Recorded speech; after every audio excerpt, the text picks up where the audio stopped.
चलो आगे देखो। एक हम सब पढ़ रहे त्रिकोणमितीय फलन। क्या पढ़ रहे थे? त्रिकोणमितीय फलन। कौन सी वाली थी?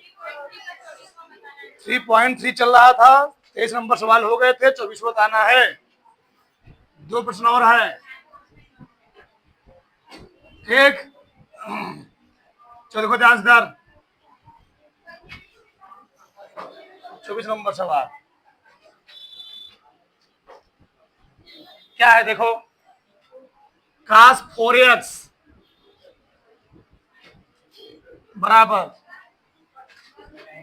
1 minus 8 sine square x cos square x. ठीक, ये दिया गया है। इस टाइप के सवाल को हमेशा इस साइड को लेकर हल किया करो, ठीक ना? कैसे? ले लो लेफ्ट हैंड साइड। क्या है? cos 4x। क्या मैं cos 4x को cos 2 इंटू 2 लिख सकता हूं? 2 दूनी 4। और क्योंकि देखो हमको cos का वो फार्मूला लिखना जिसमें आगे 1 आए। क्या है? cos 2x का वो फार्मूला रखो। cos 2x का वो फार्मूला रखो जिसमें लास्ट स्टार्टिंग में 1 आए। देखो हम लोग जानते हैं cos 2x का 3 फार्मूला होता है। मैं लिख देता हूं तीनों। पहला फार्मूला होता है cos square x minus sine square x. दूसरा का होता है 1 माइनस 2 साइन स्क्वायर एक्स। और तीसरा का होता है 2 cos स्क्वायर माइनस 1। कौन फार्मूला में रखो तीनों में से जिसमें स्टार्टिंग में 1 हो। कौन है? ये वाला, ये वाला। ठीक, लेकिन हम लोग एक्स के स्थान क्या रखेंगे? 2x का रखेंगे। रखो तो 1 माइनस क्या हो जाएगा? 2 साइन स्क्वायर 2 साइन। एक्स के स्थान का रखूंगा 2x। मतलब कोई डाउट किसी को? 1% नहीं, नहीं ना? इस स्क्वायर को क्या मैं स्क्वायर बाहर लगा सकता हूं? लगा सकता हूं। यानी 1 माइनस 2 साइन 2x पूरे का। और सब लोग जानते हो साइन 2x का फार्मूला। साइन 2x फार्मूला क्या होता है? 2 साइन x इंटू। ऐसे सब लोग याद कर लो, ऐसे याद रहेगा, सबको सही रहेगा। चलो रख दो 1 माइनस 2। तो इसका फार्मूला क्या होता है? 2 साइन x इंटू और पूरे का 2 दूनी 4 साइन स्क्वायर इंटू काफी 1 माइनस 2। अंदर क्या हो जाएगा? स्क्वायर है ना जी। 2 दूनी 4 एक्स इंटू 2 कैसे मल्टीप्लाई कर दो। 4 दूनी 8 साइन स्क्वायर एक्स इंटू। देख लो यही लाना था। लेफ्ट हैंड साइड और क्या गया? Right hand. यानी बराबर RHS। ठीक, तो फटाक से कर लो। चलो आगे देखो इधर अगला सवाल क्या है। चलो अगला प्रश्न क्या है? 25वां नंबर। क्या दिया है? cos 3x। ठीक, कौन साइड लेंगे? Left hand side. क्या दिया है? cos 6x। तो क्या लिखूंगा पहले? cos 2 into 3x। और ध्यान रखना सभी किसमें दिए गए हैं? cos में। तो cos 2x का ऐसा फार्मूला रखो इसमें क्या हो? केवल cos ही हो। हम लोग जानते हैं cos 2x वाला फार्मूला क्या होता है? अभी लिखा था ना 2 cos स्क्वायर x माइनस 1 भी आ जाएगा। मतलब x के स्थान में क्या रखूंगा? x के स्थान का रखूंगा 3 3x ना, चलो रखो। तो 2 cos स्क्वायर x के स्थान में क्या रखूंगा? 3x minus 1। अच्छा इसको मैं क्या लिख सकता हूँ बताओ? 2 cos 3x का होल स्क्वायर माइनस 1। सही है। अब तुम लोग cos 3x का फार्मूला जानते हो कि लिखवाया गया है। क्या लिखवाया गया है? 4 cos cube x minus 3 cos x देखो लिखवाया गया है। sin 3x का cos 3x का tan 3x का फार्मूला लिखवाया गया है। बताओ तो हम cos 3x का स्थान क्या रखेंगे भैया? 2 है, 2 है बड़ा ब्रैकेट, तो उसके स्थान क्या रखूंगा?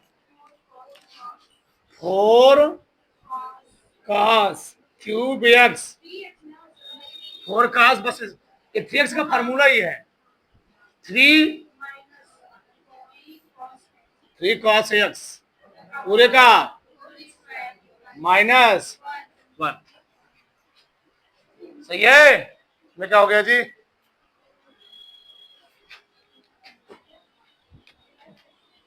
ऊपर मुड़ी किए रहो, पता चला कि दिक्कत हो जाएगा। चलो a प्लस बी का होल स्क्वायर और a माइनस बी का सब जानते ही होंगे।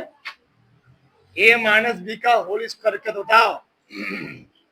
a square plus b square minus 2ab। किसी कोई डाउट यहां तक? कर दो उसी पे, ऑटोमेटिक आ जाएगा। 2 चलो रखो। छोटे लगा दे क्या? छोटा ब्रैकेट बड़ा ब्रैकेट लगाएंगे, जैसे कहो तो छोटा ही लगाओ, यहां लगाओ। a स्क्वायर लिखोगे, क्या लिखोगे? cos क्यूब पूरे का a square plus b square plus 3 cos x पूरे का माइनस क्या है? 2a कितना है? 4 cos cube x into b, एकदम सिंपल है 3 cos x।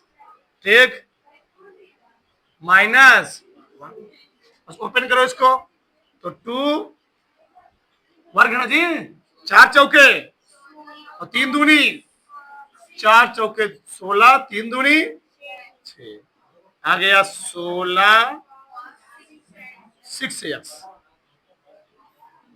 3 तो रोका 9 वर्ग है ना, cos स्क्वायर x 4 दूनी 8 त्रिक 4 दूनी 8 8 त्रिक 24 24 cos क्यूब, यहाँ पर cos एक और है, cos की पावर क्या आ गया 4x, बाहर क्या है माइनस। यहाँ तक किसी कोई डाउट है? बस 2 से मल्टीप्लाई करो, जैसे उत्तर तुरंत आ जाएगा। 16 दूनी cos की पावर 6x 9 दूनी, पहले यहाँ वाला लिख लो, पहले ही वाला लिख लो 24 दूनी 24 दूनी पहले मैं लिख रहा हूं 24 दूनी 48 क्या 9 दूनी cos स्क्वायर x माइनस ये प्रूफ करना। ठीक है, किसी कोई डाउट? धरो नहीं समझ में आप फिर समझा देंगे थोड़ा फटाक से। ठीक है, चलो आगे देखो इधर।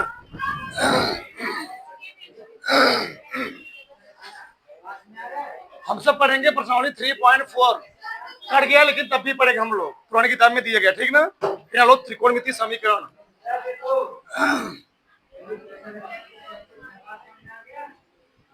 त्रिकोणमिति समीकरण ही डालो, यहां नहीं पढ़ोगे आगे फंस जाओगे।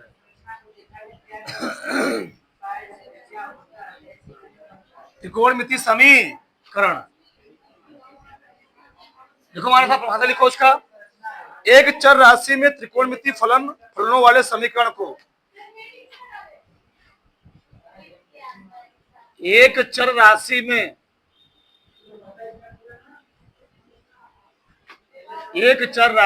त्रिकोणमिति, एक चर राशि में त्रिकोणमिति फलनों वाले समीकरण को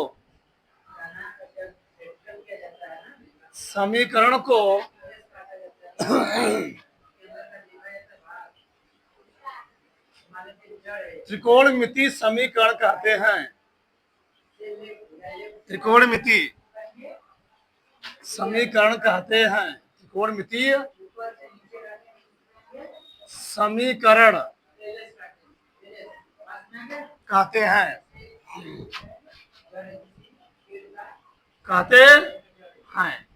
हमने क्या लिखा? एक चर राशि में त्रिकोणमिति फलनों वाले समीकरण हम लोग कहते क्या हैं? त्रिकोणमिति समीकरण कहते हैं। अब एक चर राशि मतलब क्या है? हमको दिया रहेगा, मान लो कोई फलन दिया है ऐसे sin x बराबर 1/2, tan x बराबर दिए दिया हमको 1। ये सब क्या है? एक चर राशि में। क्या जी? एक चर राशि में। तो अलग अलग चर राशि नहीं है कि यहाँ पर x यहाँ पर y आ जाए, x यहाँ y आ जाए। एक ही चर राशि है। अगर x है तो क्या रहेगा? x ही रहेगा। y क्या रहेगा? y रहेगा। अलग अलग चर राशियां नहीं रहेंगी। अगले ना लो, मुख्य हल, प्रिंसिपल सॉल्यूशन। मुख्य हल,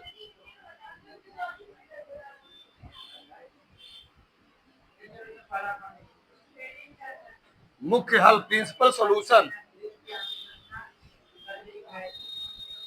परिभाषा लिखो, त्रिकोणमिति समीकरण के ऐसे हल। त्रिकोणमिति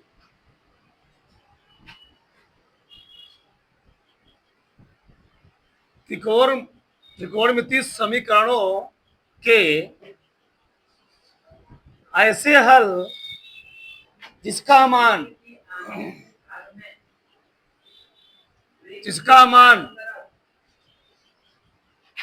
0 अंश और 360 अंश के बीच या मध्य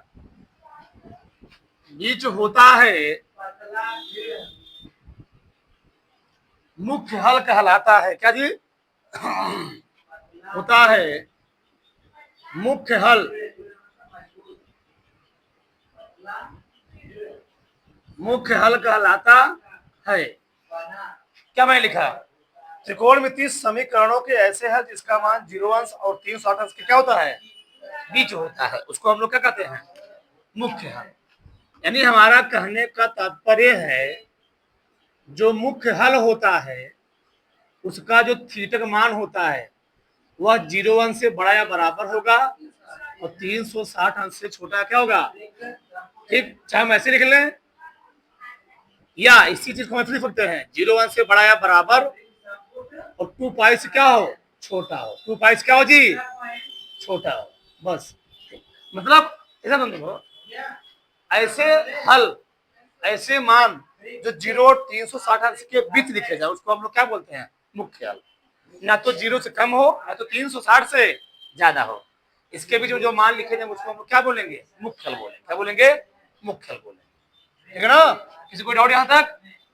नहीं। अगला है लो, अगले है लो, व्यापक हल। व्यापक हल जानना जरूरी है, बेहद। आगे जाकर दिक्कत होता है तुम्हें। जनरल सॉल्यूशन, जनरल सॉल्यूशन,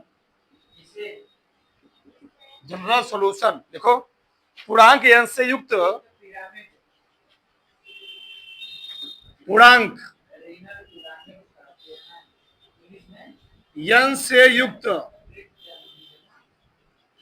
पूर्णांक अंश से युक्त व्यंजक जो किसी त्रिकोणमितीय समीकरण के,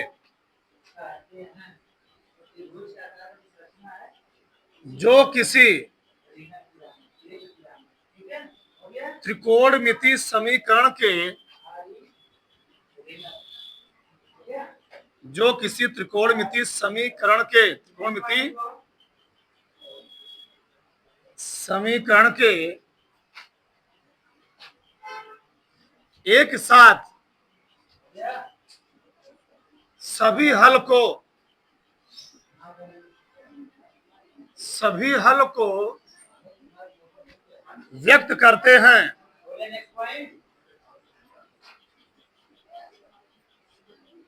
व्यक्त करते हैं व्यापक हल कहलाता है। व्यापक हल कहलाता है। हमने क्या लिखा? पूर्णांक n से युक्त, पूर्णांक n से युक्त व्यंजक, पूर्णांक n से युक्त व्यंजक जो किसी त्रिकोणमितीय समीकरण के एक साथ सभी हल करते हैं, व्यक्त करते हैं, उसको हम लोग कहते क्या है? उसको लोग कहते हैं व्यापक हल, जनरल सॉल्यूशन। क्या बोलते हैं? General solution. अब यहाँ तुम ध्यान समझना, जनरल सॉल्यूशन हमेशा तीन ही होते हैं। वैसे त्रिकोणमितीय अनुपात होते हैं 6। अगर हमको त्रिकोणमितीय अनुपात 6 होते हैं, हमको सेक दिया रहेगा तो उसको हम कास में चेंज करेंगे, काट दिया रहेगा टेन में चेंज करेंगे, कौसे दिया रहेगा साइन में। क्यों चेंज कर? आगे समझो ध्यान से, लिखना मत। मान लो हमको दे दिया साइन थीटा बराबर साइन अल्फा, इसको हमको व्यापक हल के रूप में चेंज करना है। या हमको दे दिया कॉस थीटा बराबर कॉस अल्फा और टेन थीटा बराबर टेन अल्फा, व्यापक हल के रूप में कैसे भी इसको इंडिकेट करेंगे। बहुत ध्यान समझना, जब साइन के लिए मतलब ऐसा समीकरण जो साइन का पूरा फैमिली क्या बता दे, मान बता दे, उसको हम व्यापक हल बोलते हैं। ऐसा समीकरण जो कास के पूरे फैमिली क्या उसका मान बता दे, उसको हम लोग क्या बोलेंगे? व्यापक हल। ठीक, तो साइन के लिए क्या होता है व्यापक हल? जो हम लोग यहाँ थीटा लिखेंगे, क्या लिखेंगे? थीटा। साइन साइन कट जाएगा, तो थीटा लिखते फार्मूला क्या होता है? n pi plus -1 power n into alpha. ये फार्मूला होता है साइन के लिए, व्यापक हल के लिए। क्या होता है? थीटा बराबर n pi plus -1 power n into. ये कास के लिए लिखोगे थीटा बराबर 2n pi plus minus alpha होता है। ये 10 के लिए लिखोगे तो थीटा और क्या होता है? n पाई प्लस अल्फा होता है। ये तीनों व्यापक हल होते हैं। यानी साइन के लिए यहाँ पर मान रखोगे, अल्फा कौन हो? तुम कौन रखो, वो पूरा तुमको मान बता देगा। ठीक, यानी जो सभी एक साथ सभी हल को व्यक्त करें उस फैमिली के, उसको हम लोग क्या बोलते हैं? व्यापक हल बोल देते हैं। साइन के लिए व्यापक हल होता है, कॉस के लिए होता है, टेन के लिए होता है।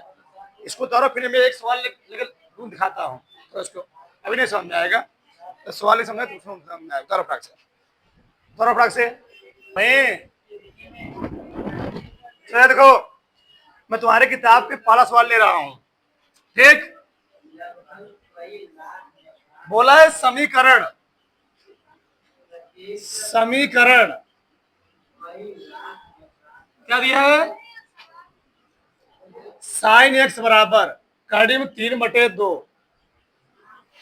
ठीक, करेंगे इसके मुख्य हल ज्ञात कीजिए। हम दोनों निकाल देते, चलो इसका मुख्य हल भी निकाल देते हैं और व्यापक हल भी निकाल देते हैं। ज्ञात कीजिए। बहुत ध्यान से सुनना बच्चा, बहुत ध्यान से। ठीक है, चलो जब हम इस समीकरण हम लोग क्या बोलेंगे? त्रिकोणमितीय समीकरण। ये त्रिकोणमितीय समीकरण हो गया। सब मैं लिख देता हूं। त्रिकोणमितीय समीकरण क्या हो गया? तीन चीज बताया था ना मैंने। त्रिकोणमितीय समीकरण जो किसी एक चर में हो। बताओ त्रिकोणमितीय समीकरण क्या है? करीब 3/2। एक मिला हो गया। हम बात करेंगे मुख्य हल। क्या बात करेंगे? मुख्य हल। बहुत ध्यान समझना। चलो, जब मुख्य हल निकालेंगे तो लिख लेंगे। क्या लिख लेंगे? साइन एक्स बराबर कड़ी में 3/2। बहुत ध्यान समझना। क्या हुआ? ठीक है, ठीक, चलो आगे देखो यार। चलो, साइन कितना जी? करीब 3/2। यहां दिया है पॉजिटिव, का दिया है? पॉजिटिव दिया है। क्या दिया है? ये बताओ साइन कहां कहां पॉजिटिव होता है? साइन कहां कहां पॉजिटिव होता है? पहले में सब पॉजिटिव होता है, यहां भी पॉजिटिव होगा और दूसरे, यानी इसके लिए क्या करते हैं हम लोग, इसके लिए हम लोग करते हैं pi by two minus theta. कैसे जी, पाई बाई टू माइनस, इसके लिए कहते हैं हम लोग पाई माइनस, बता चुका हूं ना। तो साइन कहाँ कहाँ पॉजिटिव होगा, 90 minus theta 180 minus theta. Sine पहले में दूसरे में क्या होता है, पॉजिटिव होता है ना। हाँ चलो ठीक, हम लोग दो मान लिखते हैं, पाई बाई टू नीचे को पाई लिखूंगा, कैलकुलम पाई। अब बताओ एक मिनट ध्यान चाहिए, ये तो साइन में कहा मान कार्डियन 3 बटे 2 होता है, इसको हम लिखेंगे साइन एक्स बराबर, तो साइन में कहा मान कार्डियन 3 बटे 2 होता है, साइन 60 अंश। और हम लोग साइन 60 कैसे लिखते हैं, साइन पाई बाई 3 ना जी 3। एक जो मुख्य मान निकलेगा एक्स बराबर निकलेगा पाई बाई 3।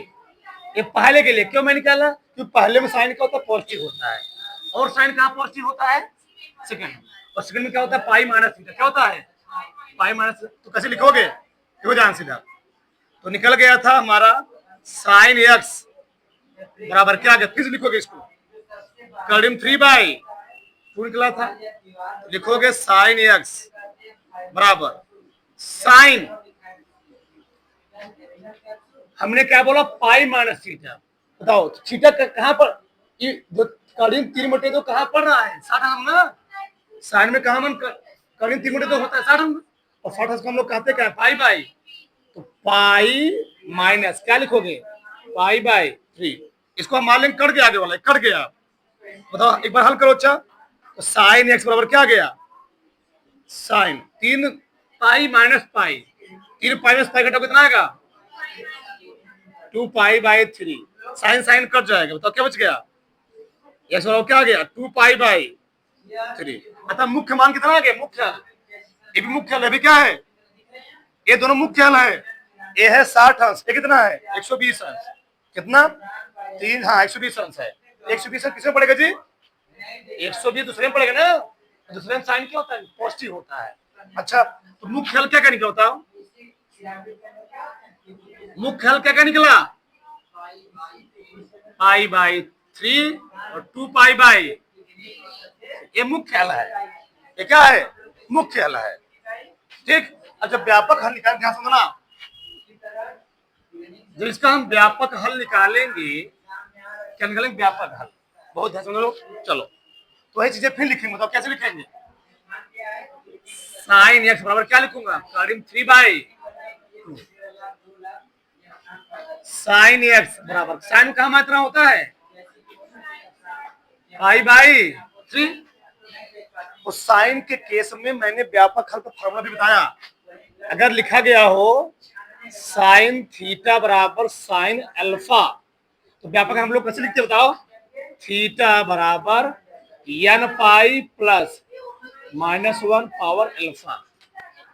तो यहां बताओ थीटा का स्थान दिया है x और अल्फा का स्थान क्या दिया है, ठीक रखो, थीटा का स्थान कितना दिया है x, यहां हो जाएगा x में जी x n पाई प्लस क्या -1 पावर अल्फा कितना है पाई बाई 3, बस हो गया, ये हो गया व्यापक, ये है व्यापक हल। अच्छा क्यों, ऐसा क्यों, देखो मैं तुमको लॉजिक दिखाऊं, लॉजिक, लॉजिक क्या देखो इधर, n है चतुर्थांश का नाम, n है चतुर्थांश की संख्या, देखो कितना लॉजिक चीज दिखा, बता रहा मैं तुमको। अगर हम बात करेंगे पहले चतुर्थांश के लिए, पहले चतुर्थांश के लिए n का मान कितना रखोगे, n का मान कितना रखोगे, 1 रखो, तो पाई माइनस n का मान लिखोगे ना, पाई, तो बताओ -1 घाते 1, -1 घाते कितना आएगा, 1 आएगा, माइनस, यहाँ पर क्या आएगा पाई बाई 3, पाई बाई 3, हल करो इसको, कितना आएगा 3 पाई माइनस पाई, कितना आएगा 2 पाई बाई 3। तो मान ही नहीं आया है, आया ना, इससे सब मान निकल आएंगे तुम्हारे, इससे क्या निकल आएंगे, सभी मान तुम्हारे निकल आएंगे, तो ना ऐसे ये क्या व्यापक हल होता है, क्या होता है व्यापक हल होता है, ऐसे उदाहरण से बता लो पूरा। चलो आगे देखो, तुम्हारे किताब के मैं दूसरा सवाल ले रहा हूं, अभी तुमको अच्छा समझ में आ जाएगा। क्या सवाल दिया था? दिया है tan x बराबर, अच्छे से समझना, tan x बराबर माइनस करीब 3 बाई इतना 1/3। बताओ त्रिकोण समीकरण क्या दिया है? माइनस इतना, सही है। रखो, जब मुख्य हल निकालोगे tan x और क्या लिखोगे? -1/3। अब बताओ तुम, माइनस आ गया अभी tan में, tan कहां कहां माइनस होता है? माइनस होता है tan सेकंड में और चौथे में जी। पहले सब मान पॉजिटिव होता है, तीसरे में tan और पॉजिटिव होता है। तो यहाँ आएगा पाई माइनस थीटा, यहाँ क्या आएगा? 2 पाई माइनस 2 पाई माइनस। अब यहाँ ध्यान समझो, ध्यान समझना जी, ये है कि नहीं आया? इसके लिए हम लोग लिखेंगे pi minus theta, pi minus theta. इसके लिए क्या लिखोगे? Pi plus theta.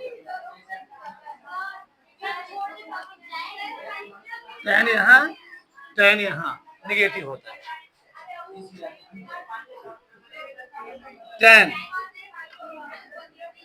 तो tan में कहा मान पहले बताओ, tan में कहा मान इतना होता है? tan 30 tan पाई/6, सही है। अभी काटेंगे नहीं क्योंकि लगा है माइनस, क्या लगा है?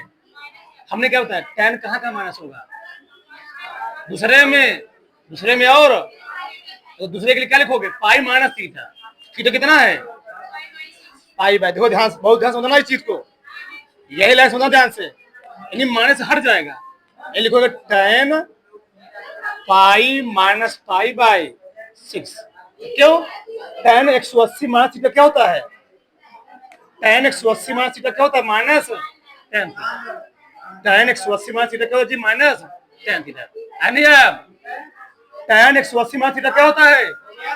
मैं समझा रहा हूँ, इसमें और समझाऊंगा। एक यहाँ माइनस हट गया ना जी। tan 180 माइनस थीटा क्या होता है? Minus tan theta. 6 पाई में पाई घटाओ, 6 पाई माइनस पाई क्या जाएगा? tan 5 पाई/6। tan स्टैंड कर जाएगा। x मान कितना आ गया? ये पहला मान निकला। और दूसरा मान कहाँ निगेटिव है? कहाँ निगेटिव है? तो कैसे निकालोगे? ध्यान समझेगा। चलो तो फिर ये लिखोगे, यहाँ ये कहाँ तक बताओ, फिर वही लिखो। अभी मैं मुख्य मान निकाल रहा हूँ, क्या लिखोगे? क्या है? 1/कड़ी में tan में कहा मान इतना पड़ता है? tan 30 क्या लिखते हो? पाई/6। ये माइनस हटाना है, दूसरे में हो गया ना। अब चौथे के लिए क्या लिखोगे? 2 पाई माइनस थीटा, क्या लिखोगे? 2 पाई, यानी tan x माइनस tan 2 पाई माइनस पाई/, यही चीज है। क्यों? 360 है ना ये, tan 360 माइनस थीटा क्या होता है? tan 360 माइनस थीटा क्या होता है? नहीं समझेगा? नहीं समझ में? tan 360 माइनस थीटा क्या होता है? माइनस tan, बस tan x और क्या गया? घटाओ, 6 दूनी 12 में से घटाओ 11 पाई/6। tan क्या हो गया? क्या गया? 11 पाई/6। तो मुख्य मान कौन कौन हो गया? ए वाला और ए वाला मुख्य मान हो गया। और जब व्यापक मान निकालोगे, देखो यार, tan x बताओ क्या दिया है? क्या दिया है? -1/कड़ी में 3। अभ्यास होता ना, बहुत ध्यान से। tan थीटा बराबर, इसको क्या सकूं बताओ? tan पाई/6 ना, किसंस। अब बताओ, अभी मैं लिखा था, क्या लिखा था? x है। क्या लिखा था? अगर हमको दिया हो tan थीटा बराबर tan, फार्मूला क्या लिखा था? थीटा बराबर n पाई प्लस अल्फा। बस यक्स क्या है, पहले इस माइनस को हटा लो, माइनस सही माइनस हटा मैं इसलिए सकता हूं कैसे, tan माइनस पाई बाय 6 लिख सकता नहीं लिख सकता हूं, क्यों, तब ये tan माइनस थीटा क्या होता है, माइनस tan थीटा ही होता है, क्या होता है माइनस tan थीटा। बस लिख दो आप, बताओ क्या लिखोगे, थीटा का स्थान कितना दिया जी, यक्स दिया, कितना दिया है, क्या समझो, थीटा का स्थान यक्स दिया, अल्फा का स्थान क्या दिया है माइनस पाई बाय 6, तो क्या लिखोगे यक्स बराबर n पाई प्लस अल्फा का स्थान क्या दिया है। अब हल कर लो इसको थोड़ा सा, यस बोलो क्या गया, अब भी नहीं समझ में आया, अब भी कुछ नहीं समझ में आया, हाँ तो उसमें उसमें तो खतरा था, उसमें तो मुख्य देखो पाई बाय 3 था और कौन था 2 पाई बाय 3 था, हर मान के लिए 2 मुख्य निकलेंगे, व्यापक हल केवल एक ही होगा, बताओ बड़ा से